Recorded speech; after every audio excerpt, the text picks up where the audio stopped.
Boy, those trash cans are really popping over there, aren't they? Yeah. All right, how are you this morning? Good, Rashawn. Are you staying out of trouble? Yes, as much as possible. How was choice to deal with this morning? They were all very good. Good deal. All right, levels are set. Oh, that's right, you can. Yeah, I'm gonna get that bang, bang, bang done. I'll be done in a minute. Then dogs will bark. That's live TV. You know, it never ends sometimes.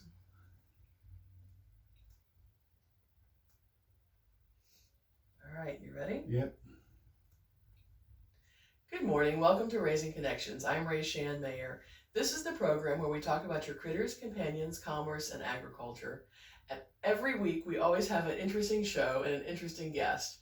This morning we have Joel Nupp. Say good morning. Good morning. Introduce yourself and tell them where you're from so they know your voice. My name is Joel Nupp, and my wife is here with me, Cheryl. And we're from Chambersburg, Pennsylvania now. We live down here in Maryland. I lived down here for most of my life, and my wife's from Western PA, so. She's from where my daughter's going to college. Yes, small world. It is a small world. Why is this not what it stopped our canceling? Okay, stop. That's hard for me because I'm a control freak, so I like to. You're going to be okay. I promise you're going to be okay. We're going to start it over. Here we go. So I should have told you this, and I apologize. What we've learned, did you know how when you listen to an audiobook, you hear the characters' names and you get their voice? That's why I had you introduce yourself. So we'll start this over and go again. I was unfair to you. But it's Nupp, not Nap. No. Nupp. Oh, Nupp. Nupp. Nut. Good morning. Welcome to Raising Connections. I'm Ray Shan. Here's what it'll sound like. This is the program where we talk about your critters, companions, commerce, and agriculture. And every week we always have an interesting show and an interesting guest. This morning we have Joel Nupp. Say good morning. Good morning. And introduce yourself and tell them where you're from so they know your voice. My name is Joel Nupp, and my wife is here with me, Cheryl. And we're from Chambersburg, Pennsylvania now. We live down here in Maryland. I lived down here for most of my life, and my wife's from Western PA, so. She's from where my daughter's going to college. So I need to bring that level up just a little bit. That's pretty cool. You can do all that on your phone. This is a really nice program. It allows you to go out and do all kinds of stuff, and it blends. It's the same software that we have at the studio, so it's really nice. It's kind of scary, but it's really nice. Here we go. It's official. Ready? Yep. Good morning. Welcome to Raising Connections. I'm your host, Ray Shan Mayer. This is the program where we talk about your critters, companions, commerce, and agriculture, and all of the connections in between. As always, we have a fun guest. This gentleman and I have worked together, and his wife and I have worked together for a long time. Welcome, Joel. Thank you. Give us your name and where you're from. My name is Joel Nupp, and this is my wife Cheryl, and we live in Chambersburg, Pennsylvania now. We lived in Westminster, Maryland for first 10 years of our marriage. I've been there most of my life, but we live in Chambersburg now. My wife's from Western Pennsylvania, so we enjoy it up there. Nice. And this is your second life. This is your afterlife, if you will. This is your retirement? Yes, we're semi-retired. I worked in the federal government for 34 years, and I was doing dental work on the side. And then Not people dental work. Worked on horses, been around horses my whole life, born and raised on a farm. So when my first wife died, I went back to school to Dr. Hyde. I went to school in North American School of Equine Dentistry and learned how to be a horse dentist, and started that in 2004 after my first wife passed away. And then in 2009, I met my wife Cheryl online on equestrian singles, and she was from way up around Pittsburgh, but she and I would talk for hours about our kids and our family, and about she had lost her husband to a mining accident. And the common denominator was we both loved the Lord, and we would talk on the phone for hours about nothing, but it was everything. And it would be 3 or 4 hours. And so we finally joined up. We got married in our barn in 2008. My mom and dad were the best man and maid of honor, and we lead a very simple life, but we've been doing the dentistry for, I don't know, 18, 19 years, and we work together. We love people. and I love horses. I just have a passion for it. So it's my excuse to get out and see my friends I haven't seen for a year. Sometimes. There you go, get around. Yeah. So I've got some questions for you. Yes. Horse dentistry. You don't call a horse dentist to have your teeth worked on. You don't call it. How do you say to a horse dentist? I know what I say. Joel, I need to have the horse's teeth floated. Floated. Why do they call it floated? Their teeth aren't worked on. Right. Floated, floated? yeah, floated, believe it or not, comes from the word to float concrete. That's where it originated. But the misnomer is you never float a horse's teeth flat like you would concrete. They have to be at a 12 to 18 degree angle for them to properly grind their feed. So there's a lot to it. So the teeth have to be at the angle so that the horses can eat the feed. That's correct. So is that why if you see a horse that's dropping food out of its mouth? Well, horses have what's called a hypsident tooth. A hypsident tooth? Yep, hypsident. We have what's called a brachian tooth. So when our teeth are fully formed, thank goodness, they're done growing as an adult tooth. A horse's teeth continue to grow. They erupt out of the skull at 2 millimeters per year.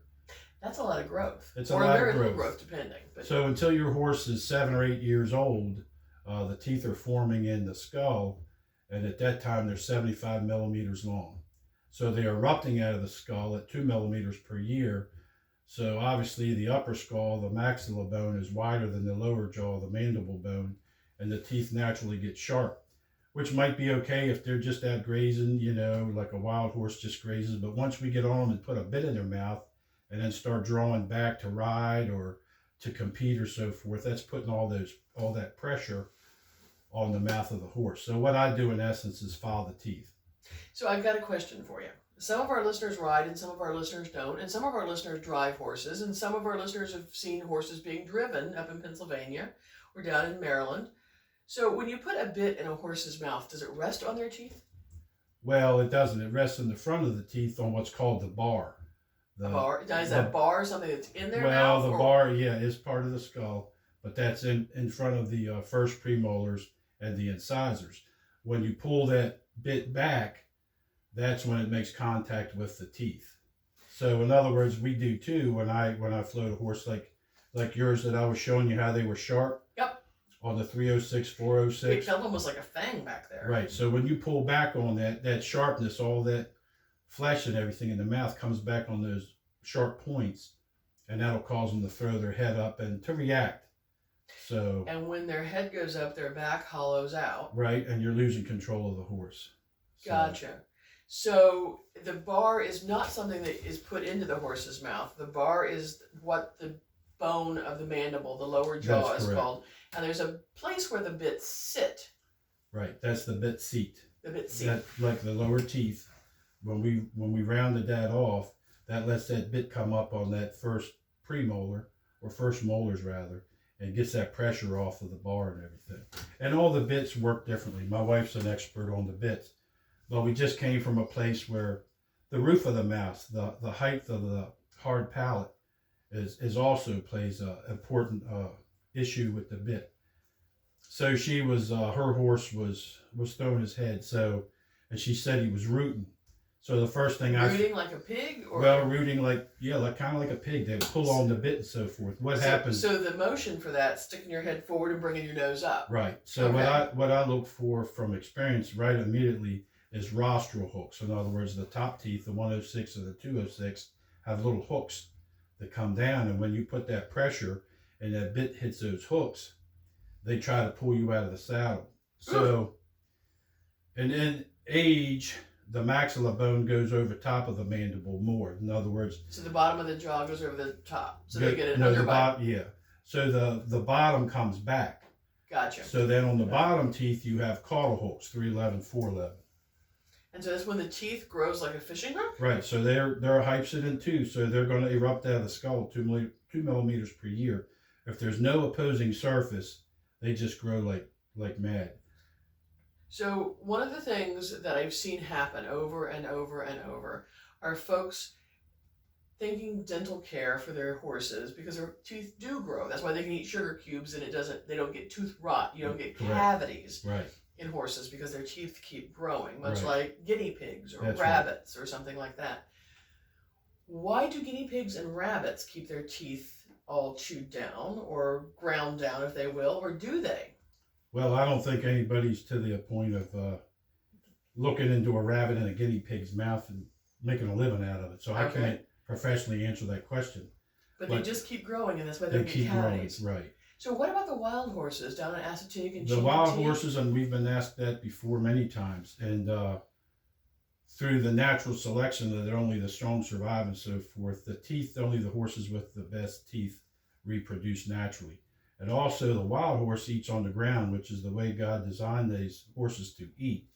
And that way the mandible slides to where it meets with the maxilla bone. And it's actually God's and nature's way of taking care of its own. But I bet if you went down to Chickatee right now, you'd see some horrendous teeth.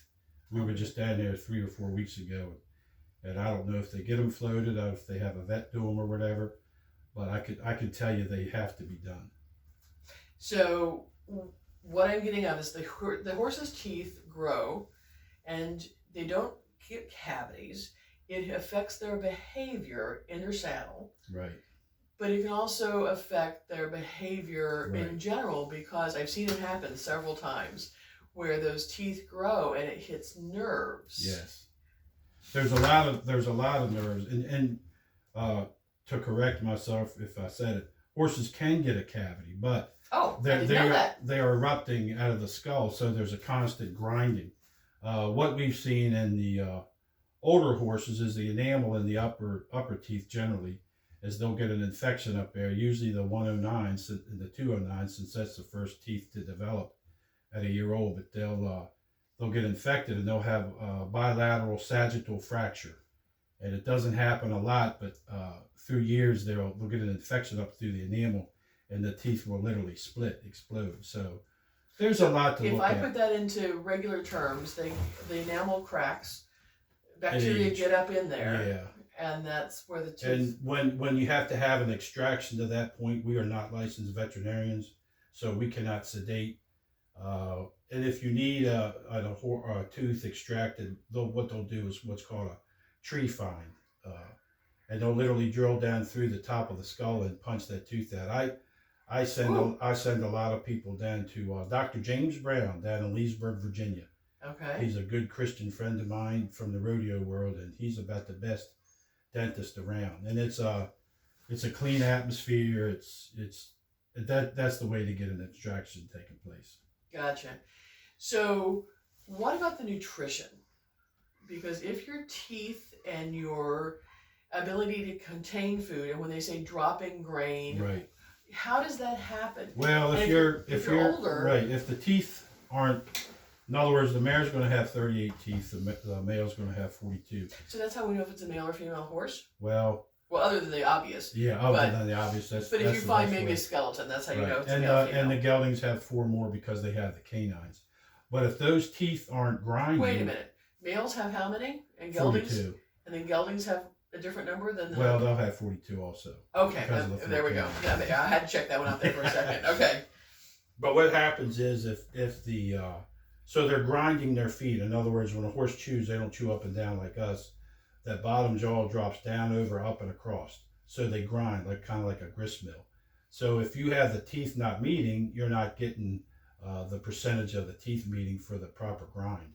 So when I leave, they ought to be close to 100% occlusion. In other words, they ought to have a 3-point balance between the TMJ, the molars, and the incisors. Everything has to line up. So that's what I said. The horses at Chickatee and so forth, I think if you really went in there, they would be horrendous.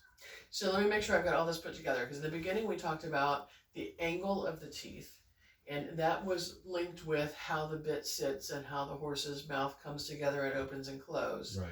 And then they have to be aligned so that they can actually do the grinding action where the jaw moves, I'm doing it with my mouth now, moves underneath, Right. if you will, almost in a circular motion, because the top part of their head doesn't move, just That's their correct. jaw. Right. So how do you get all of that aligned? That's a lot to balance. It's a lot to balance. I mean, when you're looking up in a horse's mouth, you're not just looking. My wife said it's kind of like being a machinist. you have to look and know how everything acts, and you have to be a visionary. You gotta know how to fix it and balance in the. And the only way to properly learn, you can go to school all you want, but you gotta get out and work. First two horses I did was Bert and Ernie when I got out of college, and the place was out in the woods. I couldn't even find it because there wasn't a house, and it was just these two horses, and I was so nervous I couldn't make spit. Oh, And that's sad. and I used my hand tools, and man, they wouldn't stand still, and I wrestled them, and I was just nervous, but I got them all done, and I got paid, and I was like, you know what, this is my passion, and then they're going to pay me for something I like to do. So, in all the years we've worked, I can literally say I've never gone to work. So. Nice. When we come back, let's talk about how long you've done this and what the changes in tools have been over time Okay. and what to expect when somebody has their dentistry done, and then what else they can bring with you. Okay.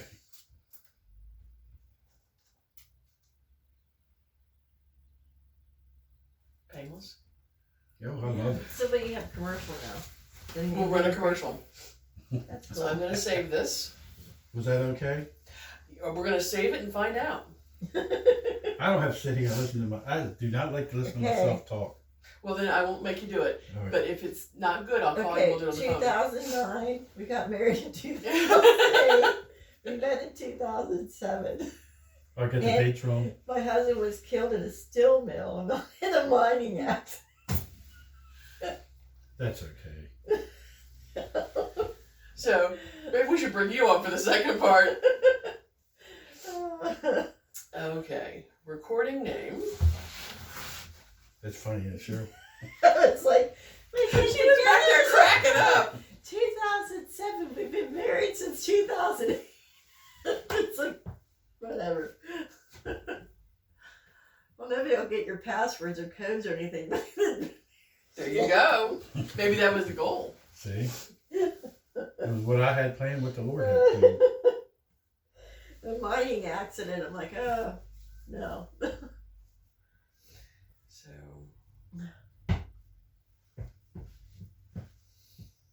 part one. Part one. You turn that fan on. No, we can't turn it on because it goes. Oh, that's right. Get you.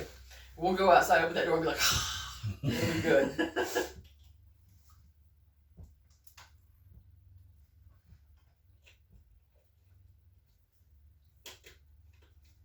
All right, we're gonna start this off. Do our levels. All right. Good morning. You welcome for this? You ready for this? Yes. It's not recording us. It looks like it's recording, but it's not. It might be the end of the show. It might be. Wore it out.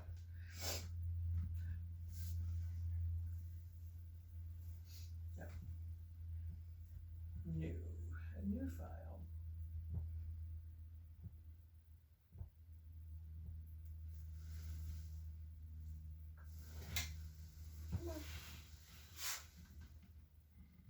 Now we're cooking with gas.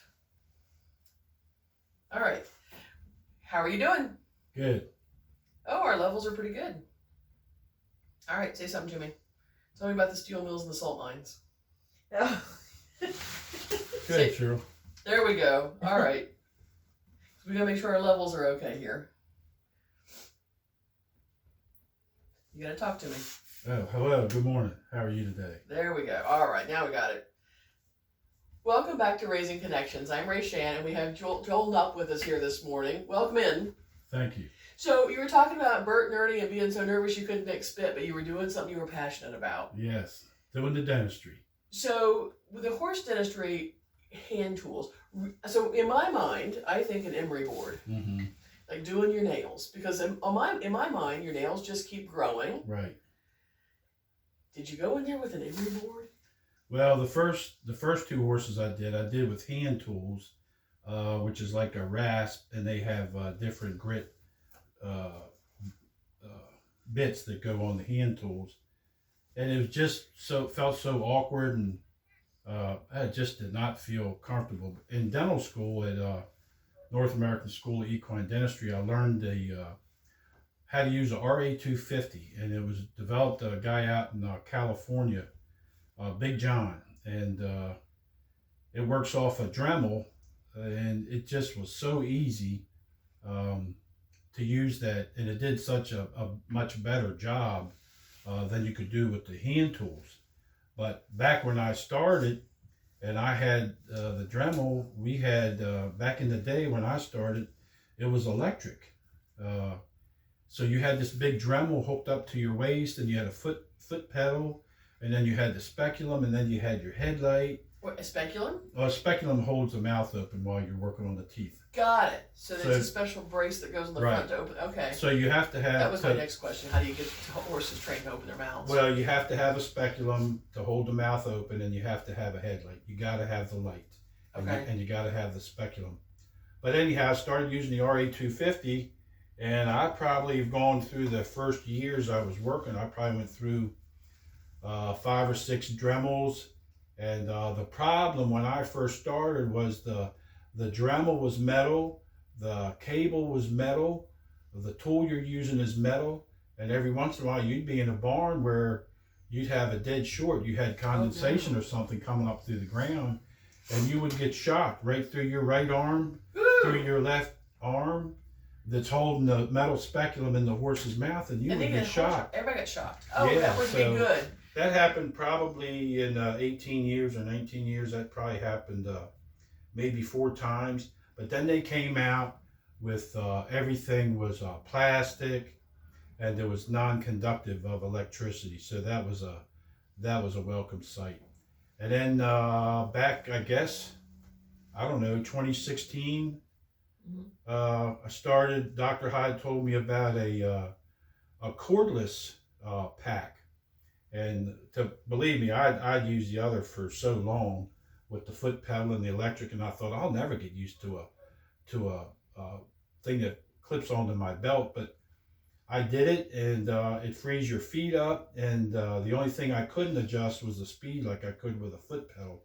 But I learned how to work with it, and there was no chance of getting shocked or shocking the horse.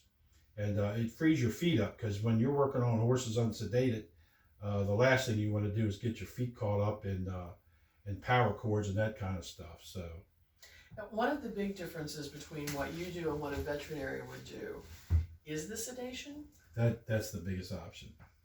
Okay. In other words, I was in pre-vet science. I was in University of Maryland back in 1975. I had ended up with a 2-year degree in agriculture from Garrett County up in Western Maryland. I went into University of Maryland, and I wanted to be a vet, and the first class was Introduction to the Diseases of Animals.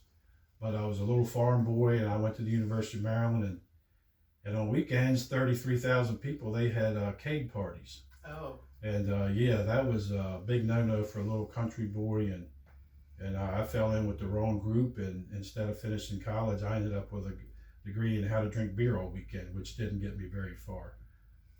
It takes a very mature person to be able to own that and give advice out. Well, I mean, it didn't ruin my life, but it surely put my life on pause, trying to control life situations without the Lord, trying to do it on my own. So I learned. And is that how, because when I first met you, I met you in 2 different ways. One, you were doing horse teeth at a barn that I was boarding at. And I did not know that horses needed to have their teeth done. Mm-hmm. My grandfather always had teams of horses, and he would plow with Zeke and Zeb, and he always did the teeth himself. He did the shoeing himself, and we just thought it was part of what happened. But that was in a long time ago. Yeah, And so you had this experience in college. You lost your wife and found a different path. yes, and I think in 2006 I really started to have a hunger. I was born and raised in the church, and so I started going to a little Bible study, and it was right at the next door neighbors. But I was slowly coming back to a relationship with the Lord, and I guess in 2007 I remember being at this Bible study, and the pastor there said, "My wife and I prayed about it." And I thought, "You prayed about it together?" And I thought, you know what, I want that. So I started to shift from running up down the road chasing my tail to really trying to be who God created me to be at the beginning. And shortly thereafter, I met my wife, my now wife, through equestrian singles, and we really loved the Lord, which was instrumental in my coming back to who I was meant to be. So we got married in our barn in 2008, and we wanted. My wife told me, she says if she decided if she ever got remarried, she wanted to serve the Lord with her husband. And I thought, well, that's sounds pretty cool. So we got involved in what's called Cowboys for Christ, which is based out of Fort Worth, Texas. And man, we did the whole thing, and we got the flyers, and we told everybody about it. And we had our first open house in our barn. It was a Christmas day, and we had a tree and everything set up, and we were waiting on people and waiting. We had cookies and everything, and nobody showed up. Oh. And so I got discouraged. I thought, you know what? And the devil's telling me, you ain't no preacher. Who you trying to be? You ain't nothing but an old drunk. And but my wife was persistent, and I was persistent, and Emmaus really changed my life in the fall of 2012. I cried for 4 days, and so we started our ministry again, and I was asking Dave Harvey, who's the president, in one of the pamphlets. I said, it says here we're supposed to have a chaplain do our meetings. I says, we don't have a chaplain. And I just got out of Emmaus, and we had chaplains there. They were for the police department. And my buddies kept saying, man, you got to be. I said, man, I spent most of my life running from the police. I don't want to be a police chaplain. But Dave Harvey said, you can become a chaplain. We can help you do it. So my wife's the brains of the outfit. So we did it together, and she became a chaplain too. And you know what? All of a sudden, it gave me a purpose. All of a sudden, I didn't believe the devil anymore. I believed the Lord, what he said. And we started our ministry in 2013. It really took off when we worked with Maryland High School Rodeo. And again, I was so nervous I couldn't make spit. And I had 3 hay bales set up as a podium. But I preached the word, and I did it. Okay. Do you find people listen differently in a barn than they listen in a church? Yes. I think, like with me, when I stopped going to church, it was because of the hypocrites, and it was too much flesh, and it you know, there was too many hypocritical things. When you have church, where we do most of ours out of the rodeo arena or outside, and I've done some where I actually sat on my horse and preached the whole time. When you do that, people see that you know what, it's real, and the relationship with God is real, and it's not supposed to be this flashy stuff. It's supposed to be who you are. I mean, we're coming up on Easter time, and the reason Christ came was to give us a relationship with God, that we didn't have to. Back when Christ walked the earth, you had to be a high priest and go behind a curtain to talk to the Lord, and that's who you had to be, and you had to be a high priest. And when Jesus hung on the cross, and when he passed away, they said the curtain was ripped. It says in the Bible, the curtain was rent in the midst. So what that does is that gives us a relationship with God. We don't have to go through a high priest. We don't have to go through a church. You can go out, ride your horse and talk to God. You can drive to work and talk to God. So it's all because of Christ. And so, this being your second life, your new career, in your retirement, you've gone through the pain of losing a wife, the joy of finding a new partnership with a new wife, finding a new career, and finding a calling within that career. Yes. So for all the 50-year-olds and 60-year-olds out there going, oh, midlife and retirement, and the kids are leaving, Yeah. What am I doing? Where am I going to be? What advice would you have for them? You got to put God first, and only God. And I was just telling people our stop before here, my life didn't begin till I was 50. That's good to know. My life did not begin till I was 50. Until I gave up control of my life and my situations and put God first, my life literally did not begin. I think the turning point for me was January 1st of 2007, and I was sitting in my old farmhouse, and I had a T.D. Jakes tape on my laptop because I didn't have a record player, and my kids were gone.